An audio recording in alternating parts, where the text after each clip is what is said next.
پرویز مشرف کی پاکستان واپسی. جی، جنرل پرویز مشرف، جنہوں نے اقتدار پر غیر قانونی طریقے سے قبضہ کیا، پھر پاکستان کو اس جنگ میں دھکیلا جس پر وہ کسی طرح کی کوئی بھی کنسیشن لینے میں بری طرح ناکام رہے، اور پھر دوسری دفعہ پاکستان کے آئین کو توڑا اور ہمیں ایک ایسے جج سے ملوایا، یعنی افتخار چودھری سے، جس نے پاکستان کو ریکارڈ کیس میں اس طرح سے خراب کیا کہ ہم دوبارہ سے اتنے ہی تنخواہ میں اور اتنے ہی پیسوں پر کام کرنے کے لیے تیار ہو گئے جو ہم پہلے، یا جس تنخواہ پر ہم پہلے کام کر رہے تھے. پرویز مشرف کی کہانی نہ تو اتنی زیادہ پرانی ہے کہ لوگ بھول چکے ہوں، اور نہ ہی وہ اتنی سادہ ہے کہ اس میں ہر وہ چیز مان لی جائے جس پر کئی سیاستدان اس وقت کہتے ہیں پنجابی میں لمے پڑ گئے ہیں. اس میں سب سے پہلے لمے پڑنے والے، یعنی آگے سے ہر طرح کی سہولت دینے والے، وہ سیاستدان ہیں جنہوں نے 35 سال تک اسٹیبلشمنٹ کے کہنے پر عوام پر جھوٹی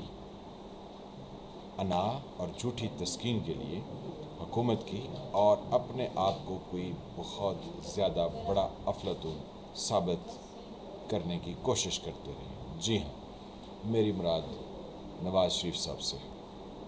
انہوں نے اپنی ٹویٹ میں کہا کہ اگر پرویز مشرف پاکستان واپس آنا چاہتے ہیں تو مسلم لیگ نواز کی حکومت ان کو سہولت مہیا کرے گی، جو کہ، اور پھر انہوں نے یہ بھی کہا کہ کسی دوسرے کو وہ تکلیف نہ اٹھانی پڑے جو انہوں نے اٹھائی. اس کے ساتھ ہی جو مسلم لیگ نواز کی حکومت ہے وہ بھی بڑے اس طرح کے فیور میں ہے کہ جی مشرف آ جائیں تو ہم ان کو جو سہولت ہے وہ مہیا کریں گے. ساتھ ہی شاہ سے زیادہ شاہ کے وفادار D G I S P R وہ بھی یہ فرماتے ہیں کہ مشرف کے خاندان کو فیصلہ کرنا ہے کہ انہوں نے کب پاکستان آنا ہے. اگر وہ آتے ہیں تو ہم ان کو تمام سہولت مہیا کریں گے. اب ایک بنیادی سوال اٹھتا ہے کہ دنیا میں جتنی اقوام بستی ہیں، جتنے لوگ بستے ہیں، وہ ایک دوسرے کی، اور خاص طور پر ممالک یا اقوام، وہ ایک دوسرے کی عزت کس بنیاد پر کرتے ہیں؟ وہ ایک دوسرے کو بہتر دنیا کے رہنے والے افراد یا قوم کے طور پر کس بنیاد پر پہچانتے ہیں؟ کیا آیا وہ کسی علاقے کی بنیاد پر ہے کہ یہ دنیا کے فلاں علاقے میں رہتے ہیں اس لیے ان کو زیادہ عزت اور تکریم ملنی چاہیے، یا وہ کسی رنگ کی وجہ سے ہے، یا وہ کسی اور وجہ سے؟ تو ہم سب اب 2022 میں یہ جانتے ہیں کہ لوگ اقوام کی عزت صرف اس صورت میں کرتے ہیں کہ ان کے ملک میں جو آئین اور قانون ہے اس پر 100% عمل کیا جاتا ہے، اور جو لکھا ہوتا ہے اس کو اسی طریقے سے انٹرپریٹ کیا جاتا ہے. اس کے نئے نئے مطلب نہیں نکالے جاتے ہیں، جیسا کہ Qasim sorry, P T I اور عقل کل عمران خان صاحب کی حکومت نے پاکستان کے لیے نئے نئے مطلب آئین میں سے نکالنے کی کوشش کی. تو جب اقوام اپنے آئین اور قانون پر عمل کرتی ہیں تو لوگ ان کی عزت بھی کرتے ہیں اور ان کو ایک اعلیٰ مقام بھی دیتے ہیں، اور اپنی نجی اور جو اوپن گفتگو ہوتی ہے اس میں ان اقوام کی تعریفیں بھی کرتے ہیں. لیکن جن اقوام میں آئین اور قانون کے ساتھ کھلواڑ کیا جاتا ہے ان معاشروں کو اور ان معاشروں میں رہنے والے لوگوں کو جنگل اور جنگلی سے زیادہ کچھ نہیں کہا جاتا. پاکستان ان میں سے کس طرح کا ملک ہے؟ چلیں ایک لوکل اگزامپل کرتے ہیں. آپ جس محلے میں رہتے ہیں وہاں پر جو شخص اسلام کے اصولوں پر عمل پیرا ہو، نماز پڑھے، نیکی کی ترغیب دے، برائی سے روکے اور خود سب اچھے کام کرے، کاروبار میں جائز منافع بھی کمائے اور ناجائز سے توبہ بھی کریں، تو آپ اس فیملی کو کس نگاہ سے دیکھیں گے؟ آپ کہیں گے کہ جی ہمارے محلے میں یہ بہت زبردست لوگ ہیں، ان سے بہتر شاید ہی کوئی ہو۔ اس کی وجہ ان لوگوں کی نسل یا ان کا خاندان نہیں، بلکہ وہ اقدار ہیں، وہ زندگی کے اصول ہیں جو اسلام نے بتائے اور انہوں نے اس پر عمل کیا، کیونکہ ہم ایک اسلامی معاشرے میں رہتے ہیں۔ اگر آپ اسلامی معاشرے میں نہیں رہتے ہیں، کسی دوسرے ملک میں رہتے ہیں، تو وہاں پر جو انسان سچا ہے، جو آئین پر عمل کرتا ہے، جو قانون کی خلاف ورزی نہیں کرتا، جو نیبرز کے رائٹس کا اسی طرح سے خیال رکھتا ہے جیسا کہ اس ملک کا قانون اور آئین اسے کہتا ہے، تو سب لوگ اس شخص کی یا اس فیملی کی تعریف کریں گے، بھلے ان کا مذہب جو بھی ہو۔ اب آپ اپنے وطن کو دیکھیے کہ ہم جس شخص نے یعنی جنرل پرویز مشرف نے 2 بار اس ملک کا آئین توڑا، تو ہم کہتے ہیں کہ ہم اسے سہولت مہیا کریں گے۔ نواز شریف صاحب جو کہہ رہے تھے کہ اس پر آرٹیکل 6 کا مقدمہ چلنا چاہیے، اب وہ مزاحمت سے نکل کر اب وہ مفاہمت پر آ گئے ہیں۔ ہمیں ان کی مفاہمت جو ہے وہ اور معاملات میں تو اس پر اعتراض نہیں ہے کہ مفاہمت میں بہت ساری چیزیں ملک کی سطح پر کی جانی چاہیے، لیکن جس شخص نے ملک کا آئین توڑا ہے اس کے ساتھ مفاہمت کیسے؟ پھر یہ ہمارے D G I S P R یہ کیسے کہتے ہیں کہ ہم ان کو سہولت مہیا کریں گے؟ بھلے وہ سپہ سالار رہے ہیں، لیکن جب انہوں نے پاکستان کا آئین توڑ دیا تو انہوں نے پاکستان کے ساتھ غداری کی۔ پاکستان کا آئین یہی کہتا ہے۔ جنہوں نے ان کو اس ملک سے بھگانے میں مدد کی، انہوں نے پاکستان کے آئین کے ساتھ وہی کچھ کیا جو کہ پرویز مشرف نے کیا۔ پھر جس کورٹ نے اس فیصلے کو غیر آئینی اور غیر قانونی قرار دیا، جس پر پرویز مشرف کی سزا ختم ہوئی، ان کا کیس ایک طرح کا دوبارہ سے شروع ہونے کا عمل پر آ گیا، اس عدالت نے بھی آئین کے ساتھ وہی کچھ کیا جو پرویز مشرف نے کیا۔ جو لوگ اس وقت میڈیا میں یہ بیٹھ کے کہہ رہے ہیں کہ پاکستان کے اتنے ٹکڑے ہو جائیں گے نعوذ باللہ، اور اس کا ایٹمی پروگرام دنیا رول بیک کرائے گی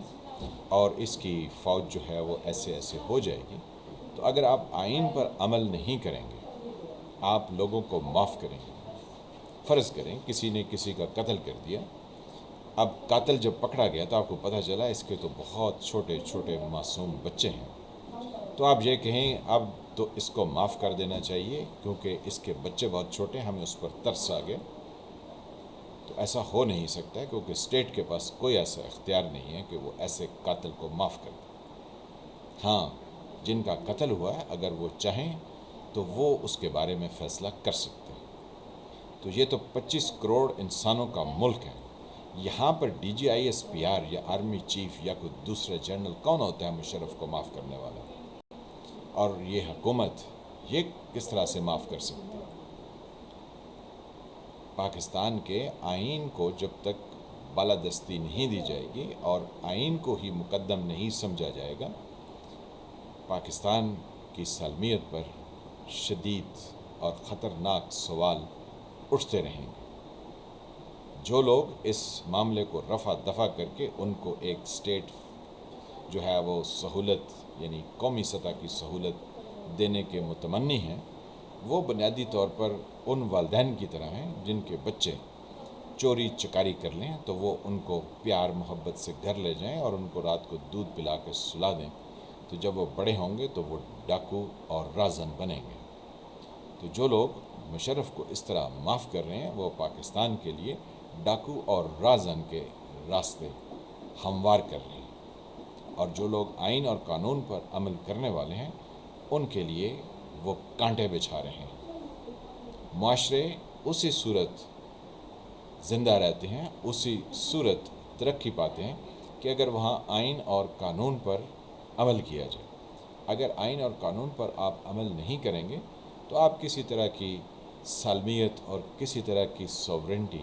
کو یقینی نہیں بنا سکتے ہیں۔ جب آپ پاکستان سے باہر جائیں گے تو آپ آئین اور قانون کی بالادستی ہونے کی وجہ سے ایک بہتر انسان کے طور پر پہچانے جائیں گے، ورنہ آپ جنگل اور جنگلی سے بڑھ کر کچھ نہیں ہوں گے۔ یہ ایک سوچنے کا عمل ہے، اس پر سب کو آواز اٹھانے کی ضرورت ہے، اور سب اس پر یہ ایک دوسرے سے سوال کریں کہ جس شخص نے ملک کا آئین 2 بار توڑا، اس کو کس صورت، کس وجہ سے نرم رویہ اس کے ساتھ اختیار کرنا چاہیے، کیونکہ جب وہ طاقت میں تھا اس نے پاکستان اور اس کے 25 کروڑ بسنے والوں کے ساتھ کسی طرح کی کوئی نرمی نہیں برتی تھی۔ اب آئین اور قانون جو اس کے لیے سزا تجویز کرتے ہیں، چاہے اس کو تخت دار پر لٹکانے کی تجویز کرتے یا اس کے لیے کوئی اور تجویز کرتے، عمل اس پر بہر صورت ہونا چاہیے۔ اگر یہ اس پر عمل نہیں ہوگا جو آئین سزا اور جزا تجویز کرتا ہے، تو یہ ملک کی سالمیت کے لیے شدید خطرات کو جنم دے گا۔ آنے والا وقت بتائے گا کہ ہم کس ڈائریکشن میں چل رہے ہیں، لیکن کچھ لوگوں کی سیاست ہمیں سمجھ لگی کہ وہ وقتی طور پر مزاحمت کی گفتگو کرتے ہیں اور پھر اسی تنخواہ پر کام کرنے کو تیار ہوتے ہیں جس پر وہ پہلے کوئی 30-35 سال کام کرتے رہے ہیں۔ آپ اور عمران خان صاحب، ان کا بھی کچھ اسی طرح کا ہی رویہ ہے، لیکن جب پریکٹیکل صورتحال درپیش ہوگی، چاہے مشرف جو ہیں وہ زندہ پاکستان میں واپس آتے ہیں یا وہ خالق حقیقی سے ملنے کے بعد ان کے جسد خاکی کو لایا جاتا ہے، تو کون سے لوگ کس سائڈ پر کھڑے ہوں گے، اس وقت پتہ چلے گا کہ کون پاکستان کے مفادات اور پاکستان کی سالمیت کے لیے کام کر رہا ہے اور کون پاکستان کی سالمیت کے خلاف گھنونے جرم میں ملوث ہے، کیونکہ آئین اور آئین پاکستان کسی ایسے شخص کو جس نے 2 دفعہ آئین کو توڑا ہو، اس کو کسی طرح کی نرمی سے پیش آنے کا درس نہیں دیتا ہے۔ آنے والے وقت میں دیکھتے ہیں کہ کیا صورتحال جنم لیتی ہے۔ میں ہوں فالح ملک، آپ دیکھ رہے تھے سرکار۔ ملتے ہیں کسی نئے ٹاپک کے ساتھ۔ اللہ تعالیٰ آپ کو اپنے حفظ امان میں رکھیں۔ جن فرینڈز نے چینل کو سبسکرائب نہیں کیا وہ اس کو سبسکرائب کریں، گھنٹی کے نشان کو بھی دبا دیں تاکہ آپ کو نئی آنے والی ویڈیوز ملتی رہیں۔